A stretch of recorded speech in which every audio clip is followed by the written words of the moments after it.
Welcome back, everyone. It is time to talk Extracted, and holy smokes, episode 9 this past week. We are down to the final 4, and it is getting cutthroat. P.S. It was an hour and a half. It was an hour and a half cutthroat, okay?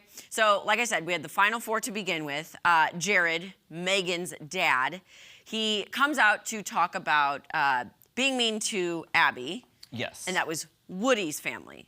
It was Blake. I like Colin. Woody's family, and Maddie doesn't. I can't stand them. So basically, Jared had a quote-unquote heart-to-heart with Blake and Colin, being like, don't yell at her. You know, like, tensions are high. Just come talk to me. Trying to be the dad of the situation. Yeah. Yeah. And so that kind of smoothed things over. Right. I will say, though, that I can't remember which one that guy is. The one That's that Blake. Blake. I wished he would have been more stood up for himself and less like, okay, I see about. I'm like, no, we need some more drama. I would have been like, listen, had you been out here, I would have yelled at you too. You don't think the drama is already at a peak? Well, between Jake's family and them, yes, but he could have caused more with the Megan family. I'm just saying. I'm sorry, with the, Yeah, with Megan's family. With Megan's family. And then there was, which I liked this, I actually liked this challenge. The 4 crate, almost like white elephant gift exchange. All 4 families had crates, they had to look at them and not show any emotion. And then basically you could do 1 trade if you wanted to trade with somebody else's. So what I liked is, whoever opened that first, the mealworms, they did not even react. Was Megan. Was it Megan? Yeah, Megan. Yeah. They're like, okay, blah, blah, blah. Long story short, in the crates were mealworms, fried crickets, apples with some peanut butter, and a big steak. So, long story short, it ended up where I think Jake got the mealworms, because they ended up switching with Megan's family. For fishing. For fishing. Megan got the peanut butter and apples. Peanut butter and apples. She's very excited about. Yes. Haley got the fried crickets. Because she's been eating insects this whole time. Yeah.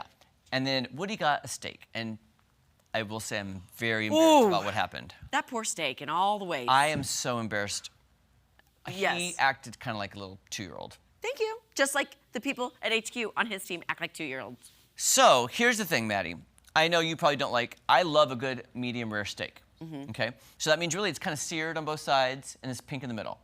His family was saying, Woody, he couldn't make a fire to cook it. He couldn't make a fire, couldn't make a fire. They were saying, just eat it. Yeah. Raw, eat it raw. Desperate times call for desperate measures. I would have done that. I would have eaten it raw. I had to. I'm hungry. Okay. Well, Woody decided not to eat it raw and couldn't make the fire. So what does he do? He takes the steak and he goes, well, I can't eat this. Down to the lake. Fling! Chucks a beautiful big ol' steak into the lake like it was nothing. Mind you, the most complaints about food are coming from Woody. How hungry he is, how tired he is. I cannot stand him. Anyways, sorry. Maddie, new hashtag, steak in the lake. Steak in the lake. Steak in the lake. Steak in the lake. Just saying. Yes. So then, okay, they do that. They all see that happen. Everybody's at HQ is kind of like, why did he just do that? What? So then Jared meets with Haley's girls to try to ensure that they have their alliance. Yes, female alliance. But I think Haley's people are more aligned with the Woody people than with the Megan people. Yes. Anyway. Yes. Okay, so then, you know, night goes by, then a mystery box is put into HQ, and whichever team finds it gets what's inside, and no one knows that this mystery box has been placed. It's just literally there by happenstance. Now, here's the crazy thing. Jake's family, they were sitting on the couch, gabbing away, and the box is right behind them. They had no idea. It's just sitting there. So then Jared's kind of moseying around. He finds it, and what he finds inside is a card to essentially black out the camera. The camera feed for 4 hours. For 4 hours of one of the survivalists, you know, of their choosing. So that was pretty good. So I liked that. That was fine. And then they said, oh, there's another challenge. So each family gets to go into the supply room and build a torch that they can light on fire, and then all 4 contestants have to find their way to this bonfire to light it on fire. The first person to find the bonfire will get a reward. Yes, exactly. So, guess who wins? Jake. Jake, of course. Big shocker. Big shocker. Jake wins. And what does he win? A steak? I think he won like a meal of his choosing, yeah. I'm like, he doesn't really need that. Yeah, but you know, that's the thing. Jake is crushing the competition. Is it becoming a little obvious who might win? Oh my God. Yes, Give him the trophy already. Right. So. So there was a quick little alert with bears getting very close to Megan's campsite. So they were all, but again, they wandered around. Anyway, the big thing was there's a new thing. Here, just take a look at this. We'll explain later. Yeah. You will have 5 minutes to decide which survivalist will abandon their camp. That's like the biggest decision. If by the end you have not reached a unanimous decision, all survivalists will be forced to relocate. Your time starts now.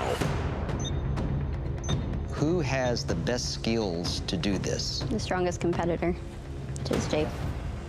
He has the most food, he has the most But energy. he won't have the most food now. It's a big disadvantage to have to start completely from scratch. I think Jake does have the best ability to recreate something. Absolutely. What if everyone does it? I think that's gonna take everyone else out of the competition. And Jake has the most food. He's gonna have the most energy to rebuild. I don't know if we're gonna be willing to This is a do this one. huge hit. This is It's a tough one. the tension is so strong as all three families look at us and say, Jake needs to start over. He's the strongest. He's the most likely to succeed. We've taken the most hits from the beginning. We've sacrificed too much. Today we have to dig in and say no. A unanimous decision has not been reached. All 4 survivalists will be forced to abandon their camps and move. Wow.